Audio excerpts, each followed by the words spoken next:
Hello and welcome to yet another edition of the Full Force News Burst, brought to you by GeneralsJoes Reborn.com, with me as your host, Chris, third-party fire and theft McLeod, aka Diagnostic 80. Joining me today to talk about the news that Hasbro have made an official stance against a third-party infringement on their intellectual properties is Justin IP Freely Bell. So without further ado, let's get stuck into this news burst. Although I'm not sure if you pee freely, you could have issues with that. In any case... My pee is fine, thank you very much. Justin does pee freely.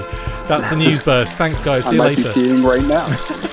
I'm going to put a peeing sound effect in the background.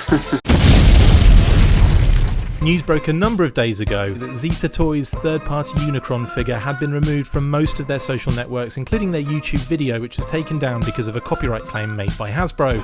Well, yesterday the project was officially cancelled due to Hasbro's crackdown on IP infringement, as Zeta Toys posted confirmation. It has come as a surprise to many that Hasbro have decided to act now, despite many years of turning a blind eye to third-party companies, but you have to look at the timing on this one.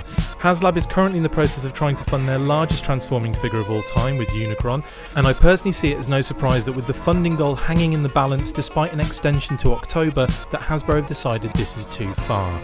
Justin, first off, what's your stance in regards to third-party companies? Do you feel as though they damage the brand, or do they give collectors an outlet for characters that may not see the light of day in an official capacity? Well, I think it can be a little bit of both. I think there's many different facets to it. I think they do impact the brand in some way, and I think this is a very direct example of that, where I do believe there was, some kind of corollary evidence that when Zeta Toys posted their Unicron, backers of the HasLab project actually went down. Yeah. With the idea, some people thought that people were giving up that one in favor of the Zeta Toys version, which would certainly indicate a potential damage to the brand. I do think in some cases, third party has actually forced Hasbro to improve some things. I think the Masterpiece line specifically has made some huge strides ever since third party kind of cranked it up a little bit. And so in some ways, and maybe it's made, forced Hasbro to do things a little bit better, a little bit different, which isn't necessarily bad. But then I also think they do provide a good outlet for characters that people might not see. I think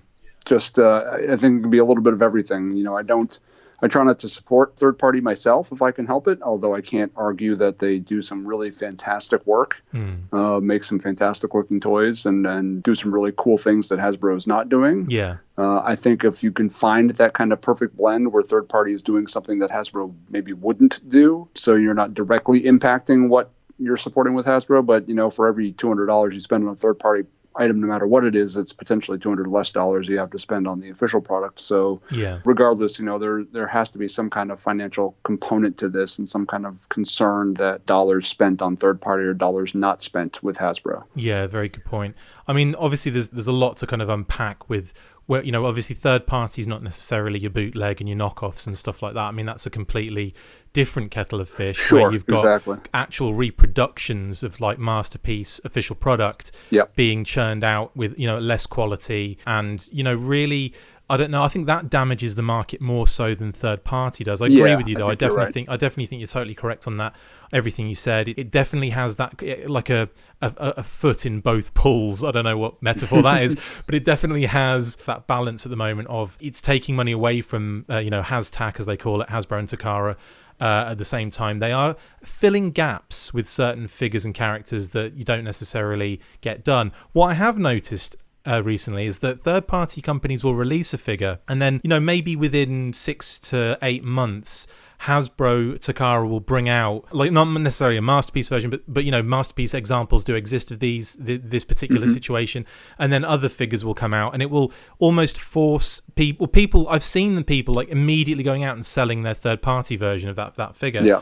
And it's funny. It's just like, people just can't wait for this stuff, can they? It's like they need every character in the G1 like Masterpiece. Kidding. I mean, in relation to this story, do you think Hasbro are right in cracking down on a figure that is dangerously close to their own Unicron HasLab project? They certainly have the right. I mean, it is their trademark. It is their property. They absolutely have the right to tell somebody else not to try to profit off of their IP, because that's clearly what's happening. Yeah. And especially when you've got something like this, where you can argue whether or not Hasbro should be doing the crowdfunding platform to support something like this or not. Fact is, they are doing that, and it's pretty clear that what Zeta Toys is doing is coming very close to IP infringement and is probably drawing money away from a project that needs backers in order to succeed. So I don't blame Hasbro at all for what they're doing as far as their reaction to Zeta Toys. Do you think that move, though, do you think it'll help or hinder them in funding the HasLab Unicron? It does seem to have stalled, actually, since the extension, and with this news of the Zeta Toys cancellation. It seems to have really stymied that progress. Yeah, I mean, it could certainly have, unforeseen consequences where the fans get angry at Hasbro for what they did and thus don't support the mainstream product. I don't know what that's going to earn the fans besides, a little bit of spite.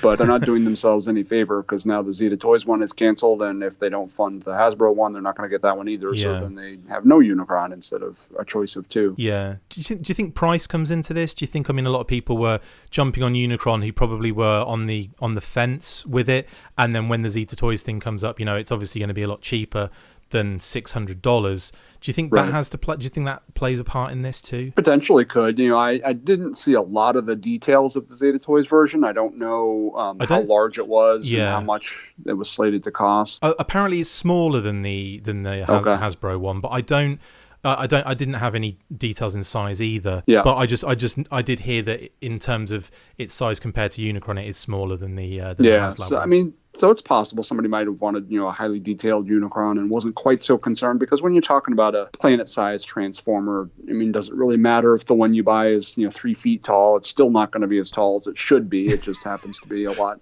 bigger than all your others, but it's not like you can still use it with Optimus Prime or anything because it's totally out of scale. It kind of screws up any kind of shelf displays as well, doesn't it? That's been kind of blowing my mind about this whole thing, about the fact that so many people are enthusiastic about it. It looks like a fantastic toy, but I still stand by the fact that I don't know many collectors that would have any place to put this besides it being the centerpiece of their entire collection. Yeah, just because it's so huge. Centerpiece of their house, I think, in this case. Yeah, pretty much, yeah. Maybe if they have an extra bedroom, it can be like the third child or something like that. In a bed and everything. Come on, Unicron, time for school. Come on, get up. I'm fed up of having to wake you up and get you transform you ready for school. It takes hours. Yeah, exactly. Final word on it. Do you expect... I want a yes or no answer on this one. You're not allowed to embellish on this one. Do you expect Unicron to fund? Yes or no? No. Wow. You were in quick there. You've clearly read ahead in the questions that I sent you. Well, it's not looking promising. They could pull something a rabbit out of their hat. I don't know, but it's really not looking promising. They could pull a Dinobot out of their if the movie's anything to go by. Yeah, that too. Well, anyway, Justin, thanks for jumping on and chatting. I kind of have to agree. I'm not sure. I'm not confident it will reach those 8,000 backers now, but you never know. Like towards the end, and we're talking like the real end of the funding. You do tend to see a spike, and funnily enough, it did start going up a little bit towards like the last few days, and they threw the extension on and kind of ruined that, I think. Yeah, I look at it.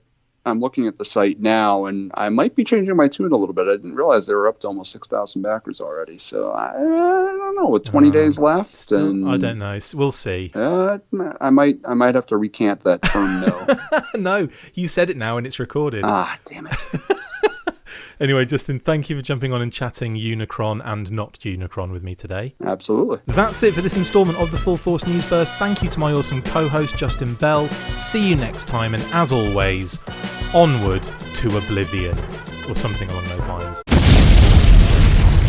Make sure you get involved with the discussion by liking, sharing and commenting on these videos, and as always you can keep up with the show after listening by following on Twitter @TheFullForce, liking the Facebook page facebook.com/TheFullForce, and if you would like to contact the show you can message us on either of those platforms with feedback or questions. We have also started a Patreon page, so if you want to see your name up in lights on these videos or enjoy exclusive bonus content, then check out patreon.com/TheFullForce podcast, or click the link on any of the posts this podcast appears in. Full Force.